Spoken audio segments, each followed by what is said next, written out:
हम अल्लाह से दुआ करेंगे कि तुम्हें तुम्हारे हालात के कैद से रिहा करे। हम क्या कर रही हो? अगर माशरे के लोगों को पता चल गया कि हम आपके पीछे आपके खुराफात की वजह से दौड़ते फिर रहे हैं तो हमारी जिस्म का जनासा निकल जाएगा। समझिए आप बात को। नमूने खुराफात आप है, हम नहीं। मुफ्ती होने की इतनी फिक्र है तो बिल्लाओं की तरह हमारे पीछे दौड़ने की क्या जरूरत थी? आपकी गलती है। आप हरकतें ऐसी करती है कि हमारा दिमाग चलना बंद कर देता है। क्या जरूरत है हमारे फोटो पे सिंग मिलाने की? अगर गलतियों का हिसाब हो रहा है ना तो हजरत अव्वल का खिताब आपको मिलना चाहिए। क्या जरूरत थी ये कहने की कि हम आपका वॉलेट रख लें? समझते क्या है आप खुद को? आपके ये 12,370 रुपए की भूखे नहीं है हम बिल्कुल भी। या फिर ये चंद रुपए देकर आप जो हमसे हमारी नौकरी छीन चुके हैं उसका मुआवजा अदा कर रहे थे आप? बिल्कुल भी अफसोस नहीं हमें सींग बनाने को, भी तो अपना असली चेहरा दिखना चाहिए ना। शहर हर चीज दिखाने की एक जगह होती है। हम दरगाह में है, चारों तरफ माशरे के लोग हैं। अगर किसी ने सब कुछ देख लिया होता ना तो हमारे फैसलों से ज्यादा इस वाक्य पर चर्चा होती। तो लोगों की फिक्र तो हम भी कर सकते हैं ना। अगर किसी ने ये देख लिया कि आपका वॉलेट हमारे पास है, लोग तो यही सोचेंगे कि हम तो आपके टुकड़ों पर पल रहे हैं। 12,370 रुपए के लिए खुददारी नहीं भूलेंगे हम खुद की। कभी भी आपके खैरात की जरूरत नहीं पड़ी और इंशाल्लाह आगे भी जरूरत नहीं पड़ेगी क्योंकि हम आजाद है। ये रहे आप दोनों की शादी के खारिज होने के कागजात। आपकी शादी का लीगली अनिलमेंट करवाया शहर कौसर बेग ने। आज से आप दोनों आजाद हैं। समझ लीजिए कि आप दोनों की शादी कभी हुई ही नहीं थी और ये 21 लाख का चेक भी वापस ले लीजिए। उनका हक मेहर है।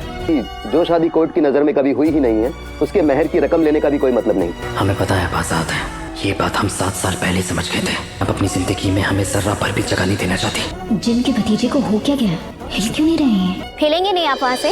क्या ये झूमर की गर्मी से पिघलने का इरादा है आपका ताकि माशरा में साथ में ना देखे?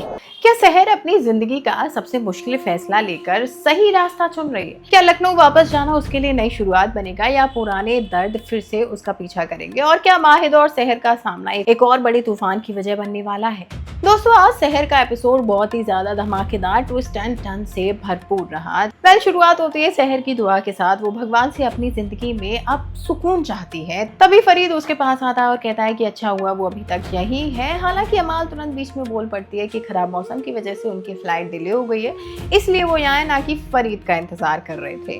वही फरीद कहता है कि उसे शहर से एक बहुत जरूरी बात करनी है। अमाल को लगता है कि फरीद फिर से शहर को अपनी बातों में फंसाना चाहता है, लेकिन फरीद बताता है कि उसने सेवा से बात कर ली है और वो शहर के खिलाफ की गई कंप्लेंट वापस लेने के लिए मान गई है।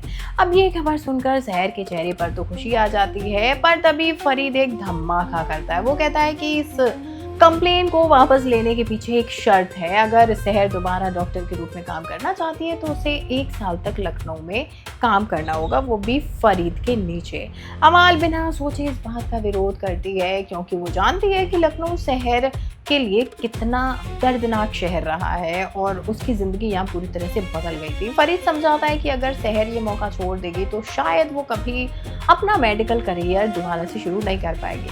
अब ये सब सोचकर शहर मान जाती है और दोनों लखनऊ के लिए निकल जाती है। अमाल उसके फैसले से बिल्कुल खुश नहीं है, लेकिन शहर मजबूरी में ये कदम उठा लेती है। दूसरी तरफ हुस्ना नजीमा के कमरे में जाकर उसका हौसला बढ़ाती है। वो बताती है कि नजीमा के घर छोड़ने के बाद किसी ने उस कमरे को हाथ तक नहीं लगाया। हुस्ना कहती है कि उसे राशिद से नजीमा की सारी कहानी पता चली और उसे अफसोस है कि वो माहिद के डर की वजह से कभी उसका साथ नहीं दे पाई। नजीमा कहती है कि इसमें हुस्ना की कोई गलती नहीं है, शायद उसकी किस्मत ही बुरी। हुस्ना उसे सही सलाह देती है कि अगर उसे माहिद से मदद चाहिए तो मार्शल के लोगों के सामने ही अपनी बात रखनी होगी। इधर शहर और अमाल लखनऊ पहुंच जाती हैं। शहर को देखते ही शहर पुरानी यादों में खो जाती है। अमाल उसकी उदासी समझ जाती है। इसी बीच होटल की रिसेप्शनिस्ट का फोन आता है और दोनों को ब्रेकफास्ट के लिए नीचे बुलाया जाता है। अमाल को लगता है कि शायद ये भी फरीद की कोई चाल हो, लेकिन शहर कहती है कि हर बात पर ऐसे शक करना सही नहीं है। अब दोनों फैसला करती हैं कि चाहे कोई भी प्रॉब्लम हो वो हमेशा साथ रहेगी।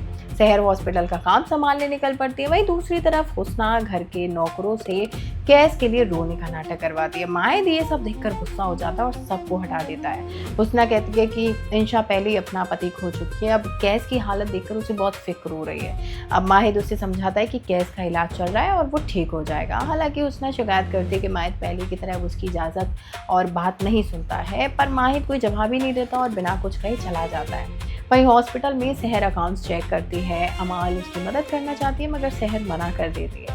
अमाल फिर उसे याद दिलाती है कि वो फरीद और माहिद दोनों से जितना हो सके दूर रहे। तो तब सहर बताती है कि माहिद का ट्रीटमेंट भी फरीद ही कर रहा है। इतने में सहर की नज़र माहिद के कोट पर पड़ती है और कोट उठाते वक्त उसके वॉलेट से कुछ गिर जाता है। अब दरअसल वॉलेट में कुछ ऐसे पेपर्स और जानकारी होती है जिनसे पता चलता है कि माहिद किसी डुप्लीकेट आधार कार्ड का इंतजार कर रहा है। सहर तुरंत माहिद को फोन करती है और कहती है कि उसके पास उसका वॉलेट है और वो उसे वापस करना चाहती है। उसी वक्त हैदर माहिद से मिलने आता है और बताता है कि मार्शल के लोग उसका इंतजार कर रहे हैं। हालांकि माहिद उसकी बात को इग्नोर कर देता है। वहीं आखिर में सहर फैसला करती है कि वो खुद माहिद से मिलकर उसका वॉलेट लौट आएगी। अब देखना ये होगा कि इस मुलाकात के बाद कौन सी सच्चाई सामने आएगी और क्या सहर का लखनऊ लौटना उसकी जिंदगी बदल देगा।